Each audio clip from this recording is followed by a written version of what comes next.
Hello, everybody. Good evening. My name is Professor Joseph Tipay, and thank you for your time and your space. And welcome to the second annual Asian American and Pacific Islander Heritage Month Conference. Let me introduce tonight's guest, Professor Kimberly Chin. Kimberly Chin earned her Bachelor of Arts in Liberal Studies at CSU Fresno, and she also attended the University of Hawaii at Manoa. And there she earned her MFA degree in theater arts from the University of Nevada, Las Vegas. Her focus at UNLV was playwriting. Professor Chin's thesis play, Homefront, documented American life during World War II.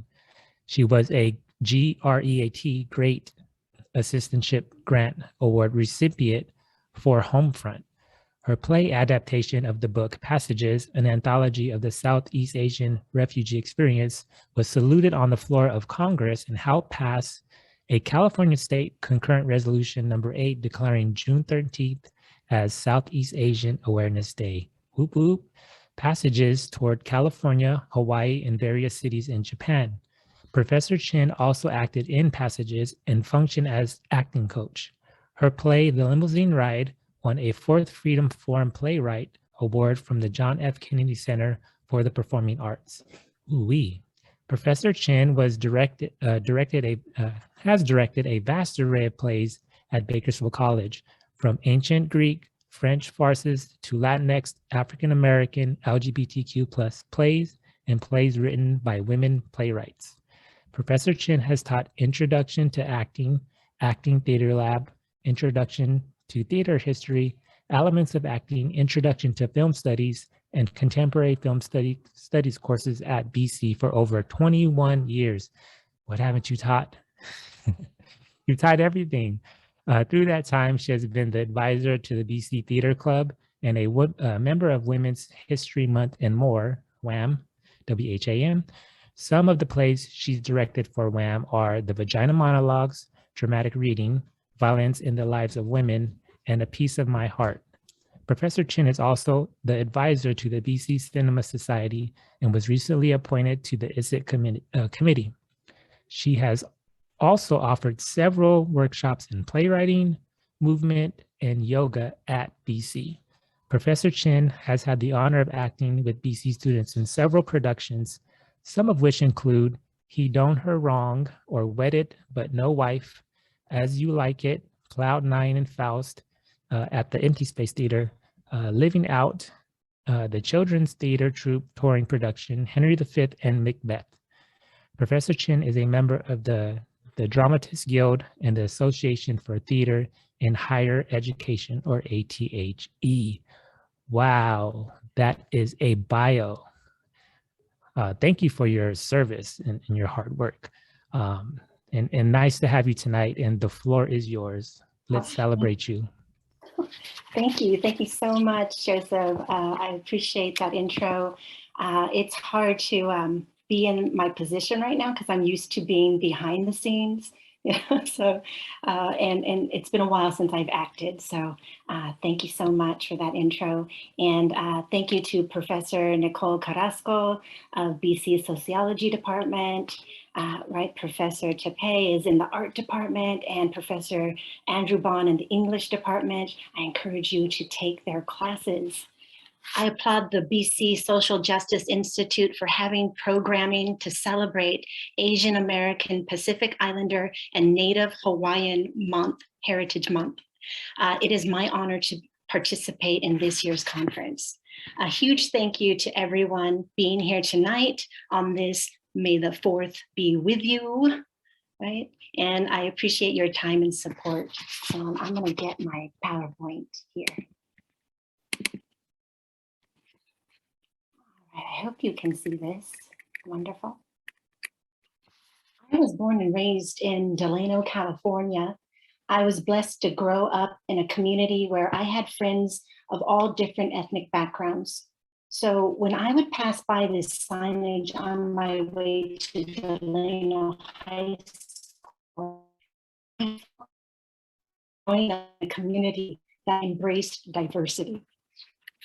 The international community working together was evident Then on September 8th, 1965, Larry Itliong and Philip Veracruz led the predominantly Filipino agricultural workers organizing committee in a walk-off with table grape farms, becoming what we know as the Delano Grape Strike.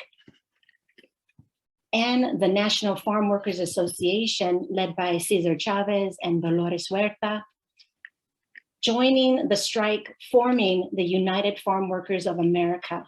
By 1970, the UFW won a contract with major grape growers by working together. Luis Valdez, and one slide here for my film students. This is a shout out to my film students attending tonight. If you don't know who Dolores Huerta is, or if you do know her or know of her, please watch this, buy this documentary. Luis Valdez was born in Delano, California, and he is the father of Chicano theater, playwright, screenwriter, director of screen and stage, actor, teacher, activist. He was a great influence on me growing up. He created a teatro troupe and used agitprop and guerrilla theater, highly politicized works, along with Italian Commedia dell'arte to help support La Causa. Now, this is El Teatro Campesino, located in San Juan Bautista, California. And I hope you all go and see some teatro from El Teatro Campesino. It's near the coast. You'll have a wonderful time. This is me with my Dorothy Hamill figure skating, right? Praising haircut there to the left. I'm 9 years old. That's me at 11, and then 13 in a turquoise, and then the larger picture at age 15. Now, growing up in Delano was not without any challenges being different. I was quite frequently in my childhood days and up to my college days asked, "What are you?" To which sometimes I would say, "I'm a human being." I resented filling out any form that asked your ethnicity because the box they wanted me to check was other. To me, being an other was an outsider. And I don't mean to get emotional, but this is something you know, even as an adult, you still have to get through people not accepting you. And so I understand that, absolutely. I would rebel and check both white and Chinese, even though the form would adamantly state to only choose one. I would explain to the curious that my father is Chinese and my mother is primarily Irish, which I thought at the time, right, through recent DNA testing, we now know we have very little Irish. But the curious would immediately say, after I would give them the explanation of, hey, this is who I am, well, they would say, yes, which one do you choose? To choose only one was me being forced to choose between my mother and my father. To only choose one was against everything I wanted to be. Miscegenation laws banned interracial marriages up until 1967. My mother and father are testimony that people from different ethnic backgrounds can fall in love and create a loving family. I choose both. I embrace and am proud of both my father and my mother's heritage. The salad bowl, the kaleidoscope, the cultural mosaic, yes. The melting pot, no. I am a Eurasian, I am multicultural. I don't melt into the melting pot. I belong to the beautiful kaleidoscope that is America. Like Delano, the science fiction TV show Star Trek was an international and yes, intergalactic community working together. The Starship Enterprise crew were made up of a Black woman, an Asian man, a Russian, a Scottish, and a Vulcan. The crew was a much needed display of solidarity during the tumultuous times of the 60s. Now, I got a side note here. Tomorrow, yes, Cinco de Mayo, tomorrow will begin a new TV series called Star Trek Strange New Worlds. And it's via Paramount Plus, giving them a little plug. And this time, they're going to examine the evolution of Uhura and Spock. So I hope that you check this out. Now, growing up, I wanted to see myself reflected in characters that I would see on TV and in movies.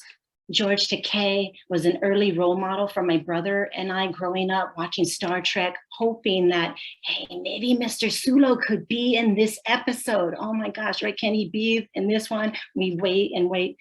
Mr. Takei is still a role model for me today with his activism in the LGBTQ community and making sure that we don't have historical amnesia. George Takei was interned, or better word is imprisoned, at the age of 5, along with his family during World War II.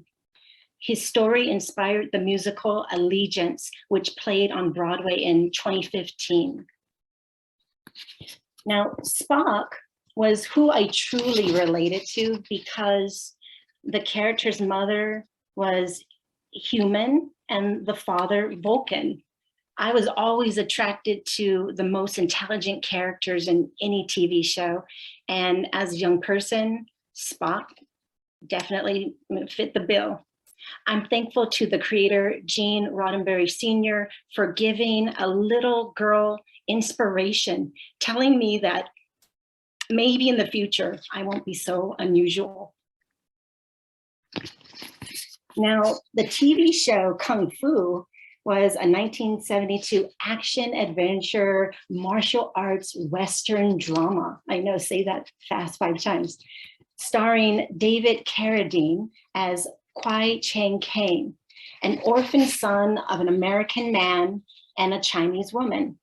He travels across the American Old West in search of his half-brother, Danny Caine.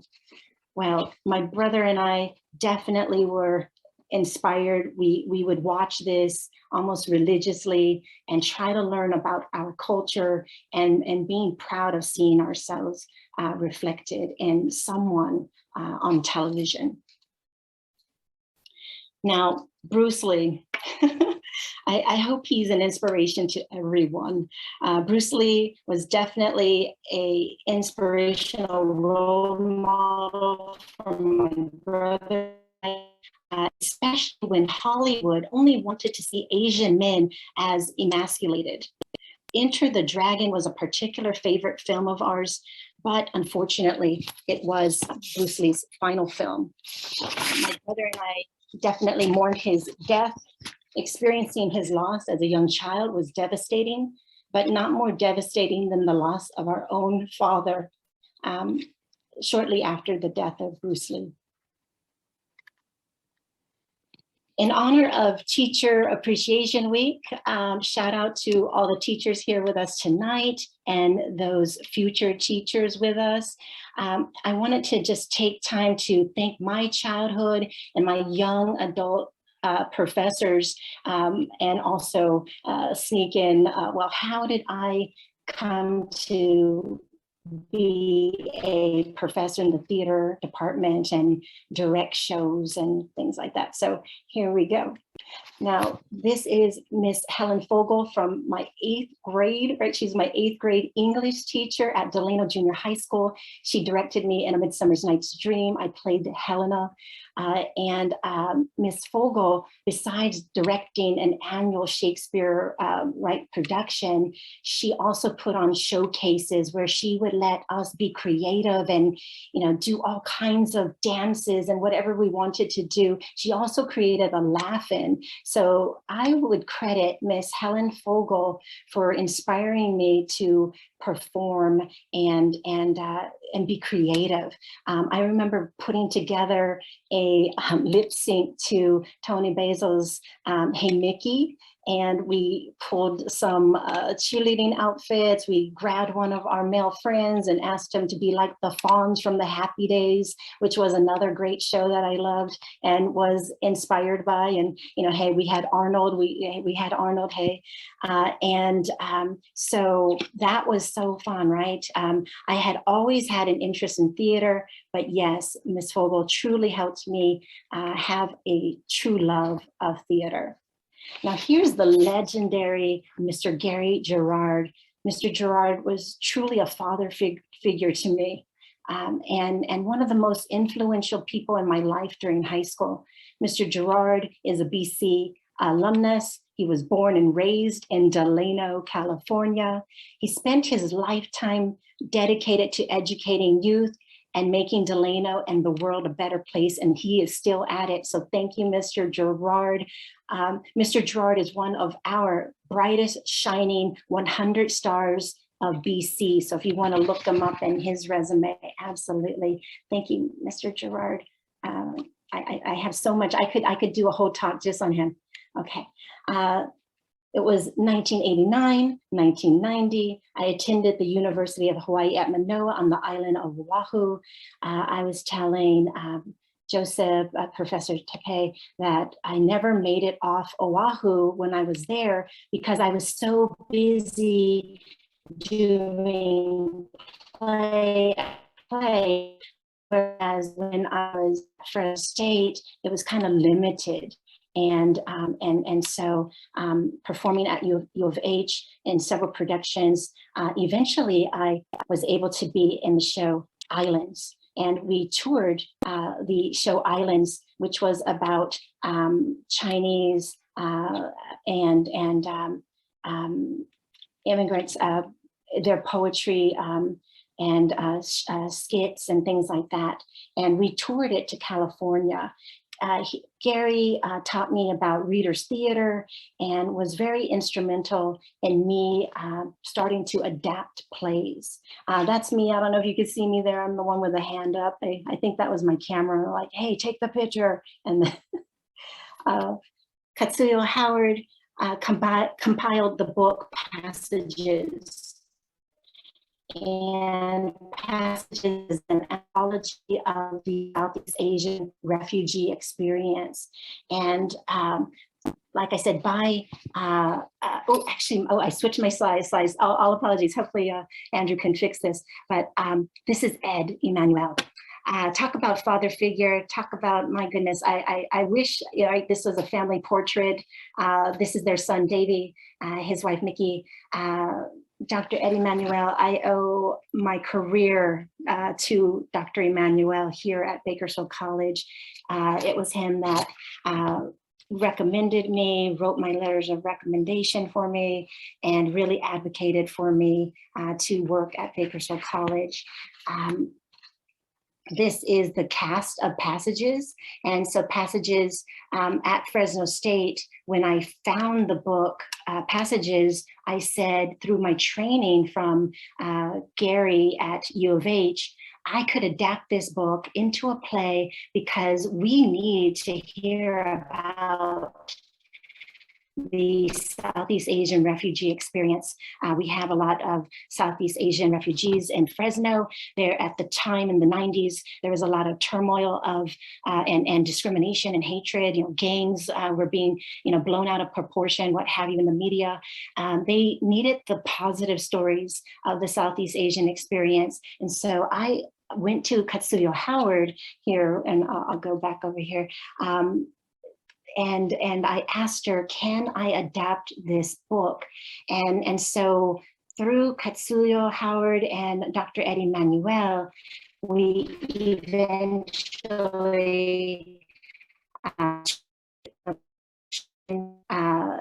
to Hawaii to Japan. This is us in Japan, a few of us. That's not the whole cast. I'll go back over here. There's the whole cast here. We had a mixture of, my goodness, we had Hmong, we had Vietnamese, we had me, who was a mixture. And you're like, how do you fit in, Kim? I did at this time feel like, wow, my gosh, is this called, yellow face? No, this isn't whitewashing. This isn't yellow face. I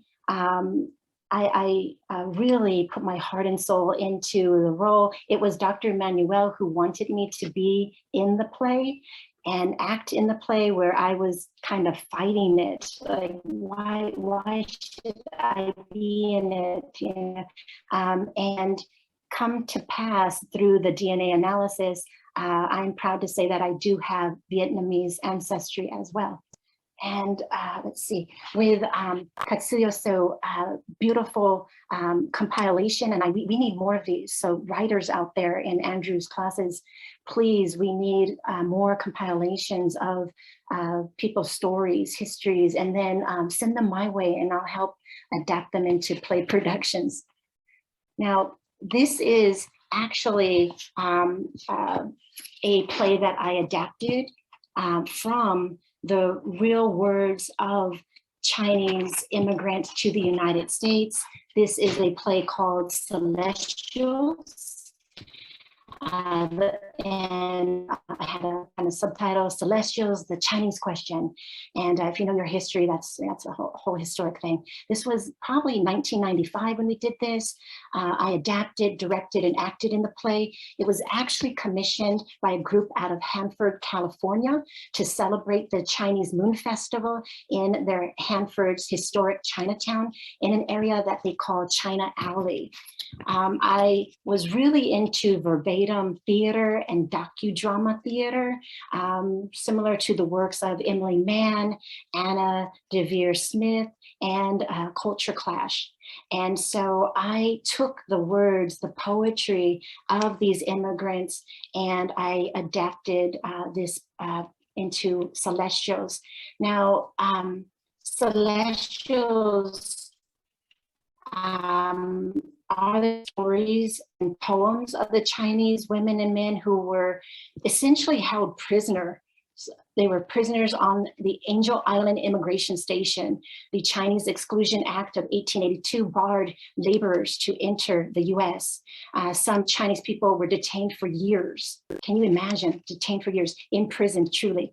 They wrote poems on the walls of their barracks. And this is what the actors are doing here in production here. The immigration station was in function from 1910 to 1940. Now, this is a picture of the actors and myself. I'm on the far end over here to the left. We went to do research on Angel Island in the San Francisco Bay Area, right? In the San Francisco Bay. We had a special guided tour, and then we went off to Chinatown to buy props and costumes for the play. And the casting, as you can see, these are not crew members back there, right? We had two white actors in the show, and yeah, there they are. And there's our costumes that we got in San Francisco Chinatown. And just going back here briefly, I don't know if you can see it, you probably can't, but Sonny has something white near his hand, and that was actually a mask. And so when we had to portray, let's say, negative white people, we would put on a mask. We would not have where our two white actors would play the white characters. In fact, many times it was the non-white actors playing the negative white characters that were unfortunately there in the story. And we would don masks. Now, this was my first play that I directed at Bakersfield College in fall 2000. Yes, this coming fall will be 22 years teaching at Bakersfield College. And the homecoming, why was that the first play? Well, the season had already been selected. It was already chosen, and it was handed to me, here, Kim, this is the play you will direct. Well, I wasn't too, taken aback by that, because I do like Harold Pinter's work, and I was fortunately able to cast my actors. And as you can see here, I have a multicultural and a multi-generational cast here, and fantastic first show because of the students. And by the way, let me mention, I credit all my students that have ever been in any show as far as actor, crew member. I give them all the credit for the success of our shows. So thank you so much, everyone. Let's see. Here we go, Latins Anonymous. Now, this is actually the first show that I chose to direct at Bakersfield College. And you might say, well, Kim, okay, Latin, is that in your DNA?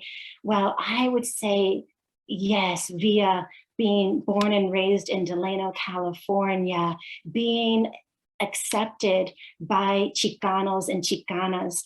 And to tell you a little story here, I was actually the president of the Chicano Writers and Artists Association at Fresno State. And let me grab, I don't know if I could grab them, I think again, here we go. We have the Flies, Cockroaches, and Poets. This is published by Qua. We would publish poetry. We would have where anyone could submit their art, right? They could submit their poetry. And back here, this is, again, international community working together. Well, we have Chicanos, and we have also Southeast Asians submitting their art and poetry here in our publications of poetry. Also, I directed many plays at Bakersfield, not Bakersfield College, but Fresno, and also, right? But Fresno, I was able to, and I'm saying, how did I do that? Well, I was just a student, and let me tell you, I wasn't even a theater major then. I was actually liberal studies. I was on track to become an elementary school teacher, and I had a scholarship to do that, and that was my mission. I was supposed to, hey, just get that teaching credential and be an elementary school teacher, but here I am doing all this theater. And so everyone in the theater department at Fresno State, they thought I was one of theirs. They thought I was a theater major, but I wasn't. And yet I would say, hey, can I use the theater, the lab, and put on a show? And they would say, sure. And I adapted Federico Garcia Lorca's Lament for Ignacio Sanchez Mejias into a play, and I had a flamenco guitarist, and he played live during the show. The flamenco guitarist, Southeast Asian, and it was an incredible experience, right? Being at Fresno State, coming back from my U of H experience and being to do theater. So I did that show. I directed 2 plays written by Qua members. And we did it in the Satellite Student Union. So we just asked for permission. They allowed us, and through our club, and we put on a show. In fact, I hope you know this man, Luis Omar Salinas. And Omar Salinas, right? His poetry is brilliant. The Sadness of Days. I got to show you this because, and I don't think you could see it. I don't know, but it is autographed, and it says, Kim Chin, looking forward to the play. Thanks for the visit. So I went along with other Qua members to talk to Omar Salinas and beg him to be in the play production at Fresno State, and he agreed. So we actually had poet, world-renowned poet, right? Omar Salinas in our play production. So crazy, crazy. And let's see, I think we had some questions. I just saw a question, so I don't know if I think I could stop here for a second.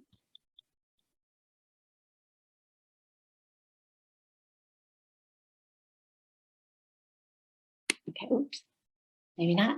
Okay, maybe when I'm done. Okay, the Laramie Project. This was another show I did. This was 2003, LGBTQ plus community. Why am I choosing the shows I'm choosing?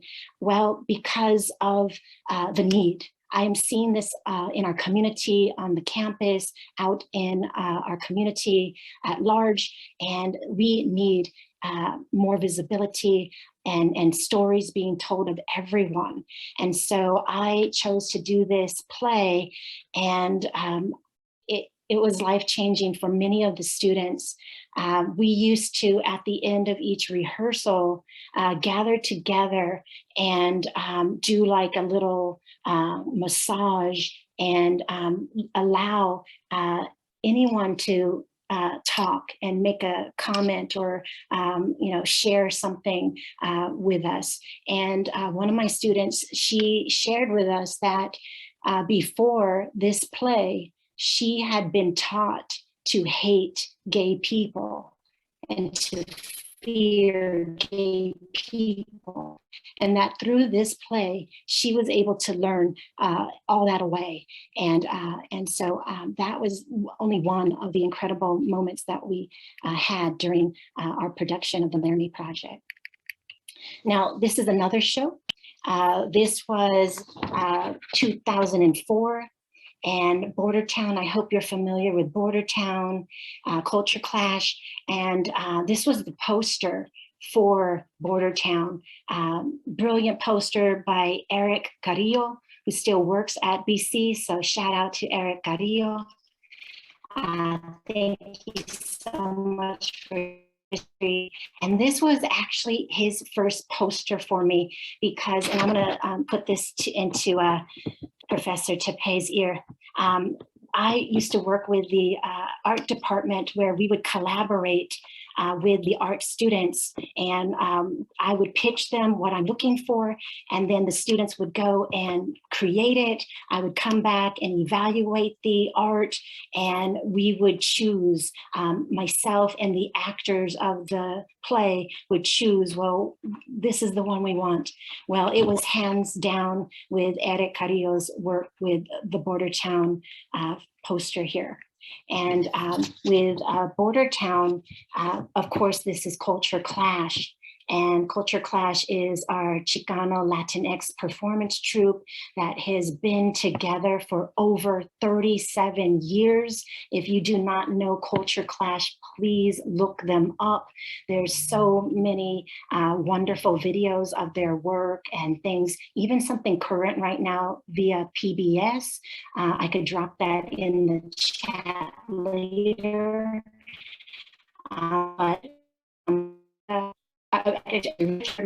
Rick Salinas and Herbert Singüenza, absolutely brilliant troupe, and still going strong today.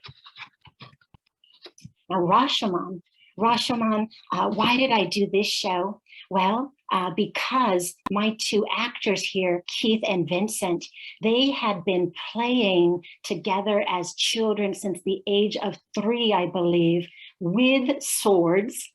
And they were in Bordertown, and I said, you know what, I need to get Rashomon on stage for them because they are perfect, and this is a miracle that you actually have two actors that are so comfortable with sword fights sword fighting that this is even possible. This was one of the most intense sword fight on stage that I had ever seen in my life. And they pulled it off every single night, amazing.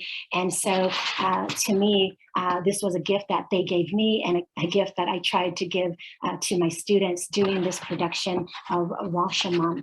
Now, Rashomon is a 1959 Broadway adaptation of two short stories by Akutagawa.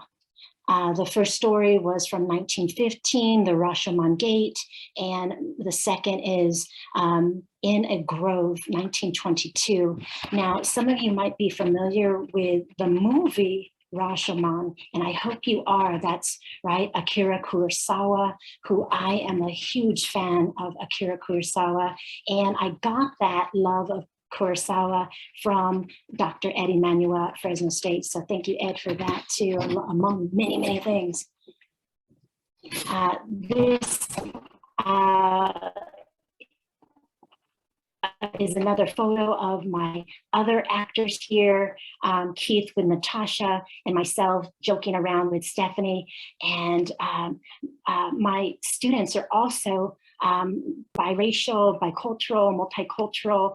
And so I felt that this show was something that they could definitely relate to. Natasha was our only actor that had Japanese ancestry. What we did with the show, we did not speak in some kind of sing-songy accent. We did not put tape on people's eyes.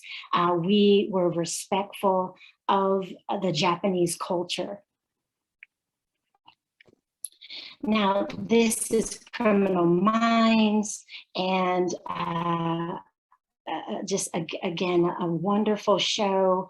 And we were just messing around here. And yes, Deshaun has a wig on. That is not his real Jerry curl there going on. This show was set in the 80s. I hope if right, yeah, you look carefully, you might tell that was the 80s. And we also did a show called Execution of Justice. And this is Emily Mann, and Execution of Justice definitely was another show that LGBTQ and Living Out. This was another wonderful show, and I actually got to act in this one. And how did I get to act in it? Well, it wasn't by my actual like, oh, I'm just going to put myself in that role and take a role from an actor, a student that could do that. Well, unfortunately, our actor that was in the role was not able to continue on with us. And with about a week left in our rehearsal process, well, hey, that's what a director has to do sometimes. And so I found myself in the role in Living Out. This is Lisa Loomer, and definitely depicted the life of, what is it like for these nannies that are taking care of other people's children while they themselves are not being allowed to care for their own children. They have to have them in the daycare and then go and take care of someone else's child. Or even have their child still in their country that they fled from, and having to take care of someone else's child. So Living Out was another very profound play. And I'm going to stop there. I know I can continue on. So we have some pretty good questions. So were your parents very supportive in your passion, your educational journey in theater? So were your parents supportive? Wonderful. Well, as you heard, so unfortunately, my father had passed in 1977. And at that point, he had no idea what I would become. So I hope he's watching and happy. My mother, yes, absolutely. She was never unsupportive of anything that I pursued, and always 100% supportive. So I was very, very blessed in that realm. Absolutely supporting parents. I wish I could, tell you terrible stories and things like that, but no, it was where my mother absolutely, she would come see my shows. She actually saw the Celestial show, and that that was a story because it involved speeding. I had to go and pick her up from, at the time she was living in Porterville, and so we're in Hanford, and I had to go drive and get her very quickly and bring her back before the show started.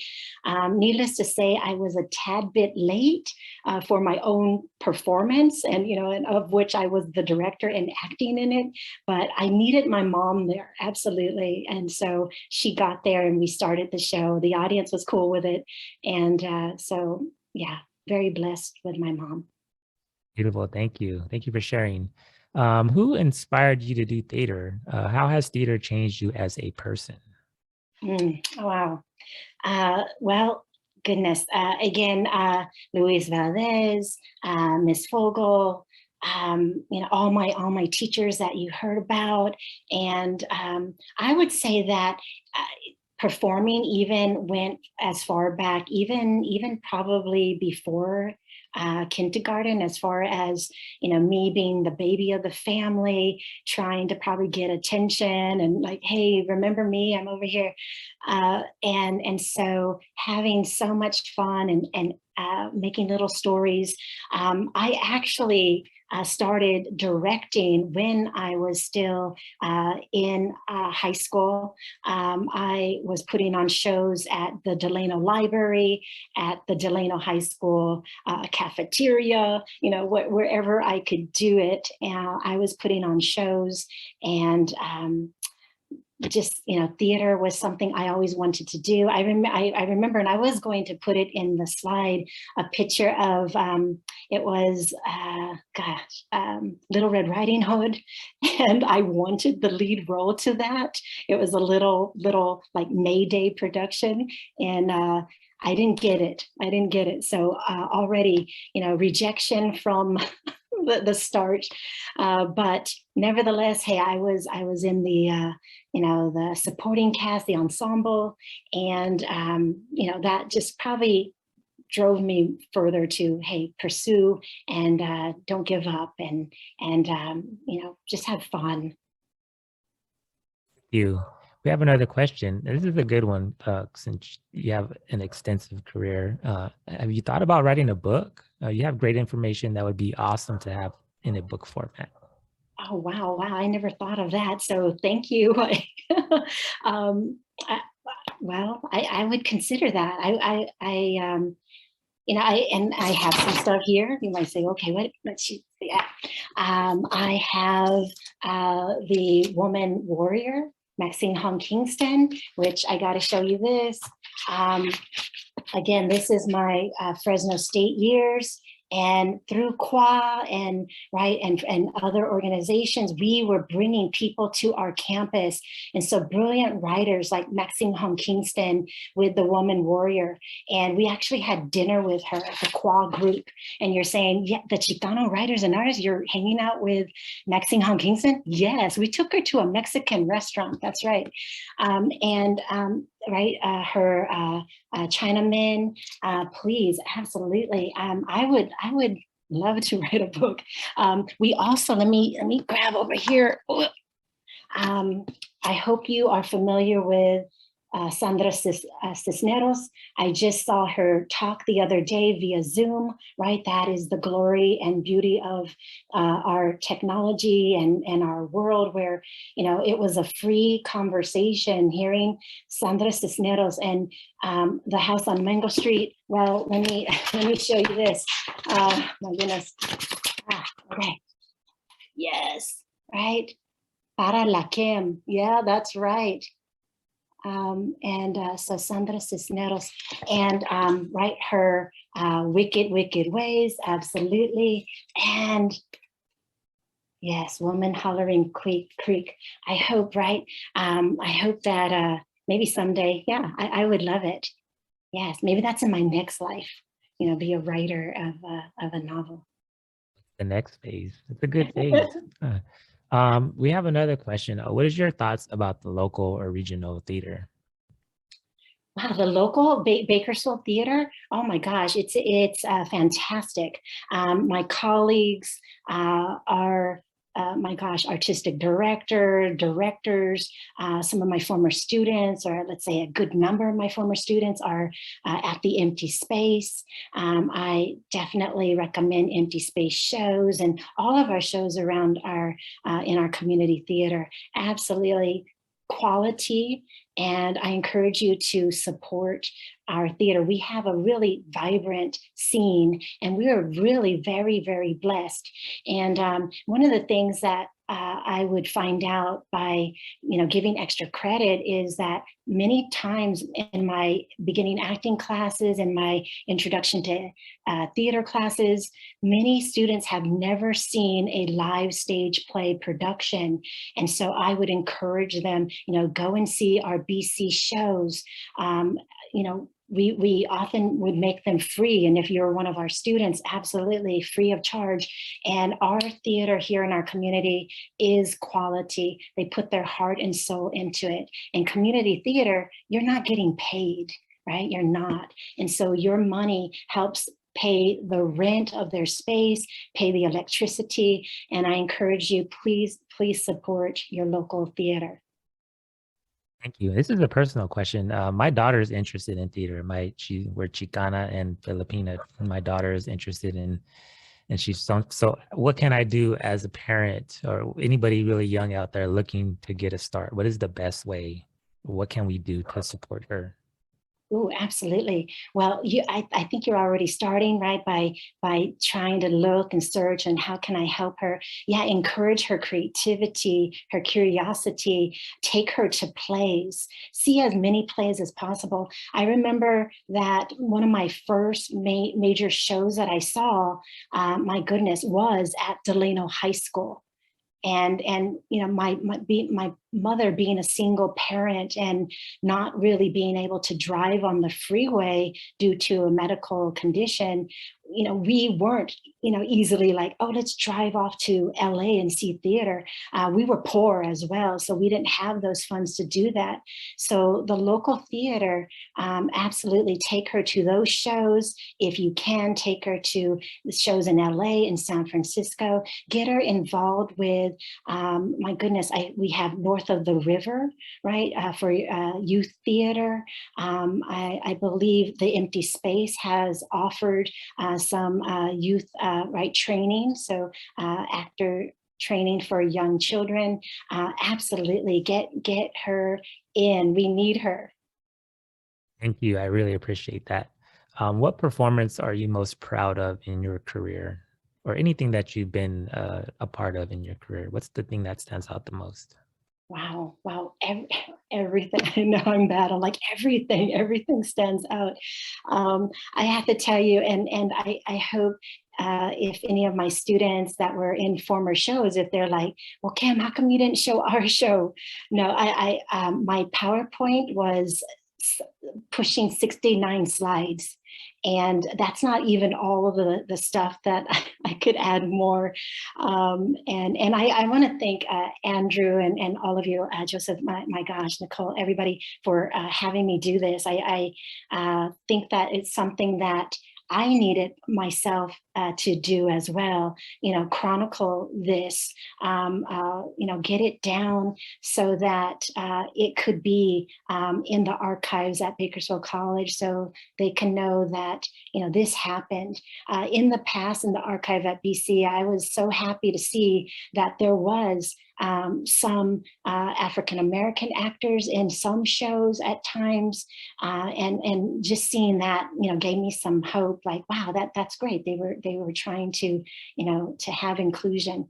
And I'm sorry, I think I went off on a tangent on the question. Oh, and this is a good segue to this next question, because there's a question that is a good one. Have you produced or have you advocated for other marginalized groups such as African Americans? Absolutely. In fact, I directed Suzanne Laurie Parks' Top Dog Underdog. And so I don't know if you're familiar with that. Suzanne Lori Parks is one of my favorite playwrights, and she's incredible, along with Lynn Nottage and August Wilson. And absolutely, I would love to do more and more African-American shows. Of course, we need African-American directors, and that is why August Wilson has stipulated that only an African-American can direct, right? His play is African, and a person of African heritage. And I definitely agree with that. And so we need more directors. We need to see all his plays done. I have almost seen all of August Wilson's work. I just need, I think it's one or two more produced on stage. And I would love, right, August Wilson's shows done here. You. Our next question, I'm going to add to this question. What changes have you seen in modern theater? And more to this is, how has there been inclusion in diversity? Have you seen much progress throughout your career? Absolutely, yes. I think I alluded to it that when I first went to Fresno State, I didn't feel that I would have much opportunity to get cast. One, you might say, well, Kim, you weren't even a theater major. Well, they didn't know that. But unfortunately, there wasn't much inclusion there. Eventually, when I came back from being at U of H, it started to open up. The faculty there, they were doing what's called blind casting, right? Color blind casting, things like that. In fact, I went to support a fellow, actor trying to get into one of their shows. And the professor saw me in the audience there and said, hey, Kim, you're not going to audition. And so he made me audition and wanted to cast me in the lead role. And I'm not bragging, but he did. And I said, no, that I can't accept it because I'm not a theater major and I didn't want to take a role from an actual major. And I don't know, that's what I was thinking. I mean, and then he even said, this was Brad, he said that I will double cast the roles. He wanted to give me that opportunity. So, the directors, I would say, they wanted to cast a diverse cast. But maybe people thought in their mind that, well, hey, I'm not going to get cast, and so they're not coming out. And I think that's what happened, that Brad Myers wanted to cast me because he wanted diversity, but there I was saying, sorry, I want that to go to a major. And I think it was part of me also feeling, that maybe I'm not good enough to be that lead character. So I doubted myself back then, absolutely. And still today, it's hard, not every role is appropriate for you.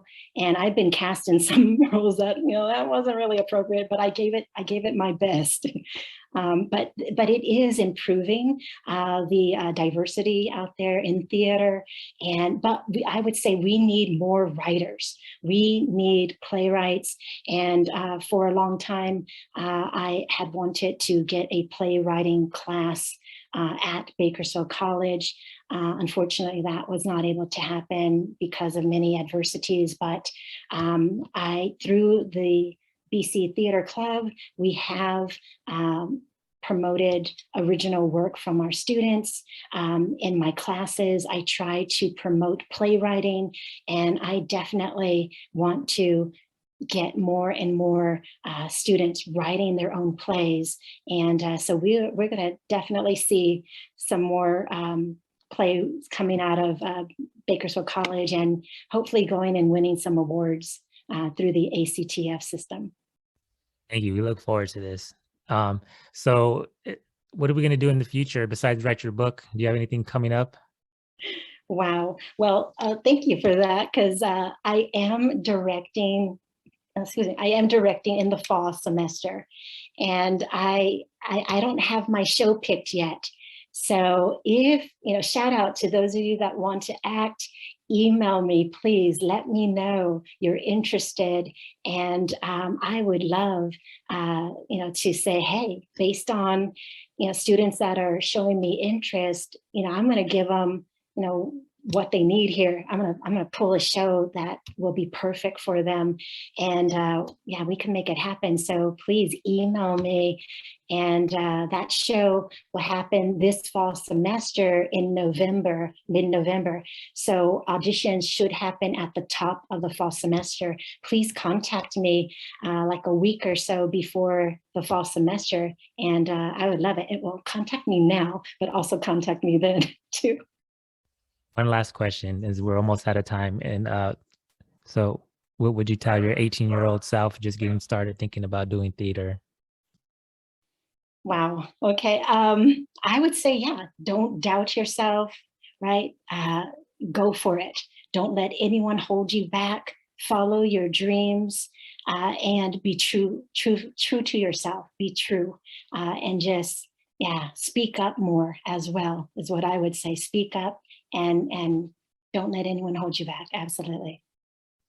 Thank you. And we are out of time, but if you guys have any questions out there, Professor, do you mind if we share your information, your contact information? Because there's really good questions in the Q&A still left, but unfortunately we're out of time. So please, if you have any questions, contact this wonderful professor, and with all this knowledge, this years of knowledge. So please contact. And thank you very much. I really appreciate it. I learned so much, and I was just sitting here smiling the whole time. I really appreciate your vulnerability and just sharing this space with us, and allowing us to hear about your wonderful career. Thank you. Thank you so much. And again, thank you for celebrating with us. And again, our Social Justice Institute at BC, what a fantastic job they're doing. Please keep supporting events, cultural events. Go out, embrace other cultures, embrace your own culture, but also embrace others. Thank you so much.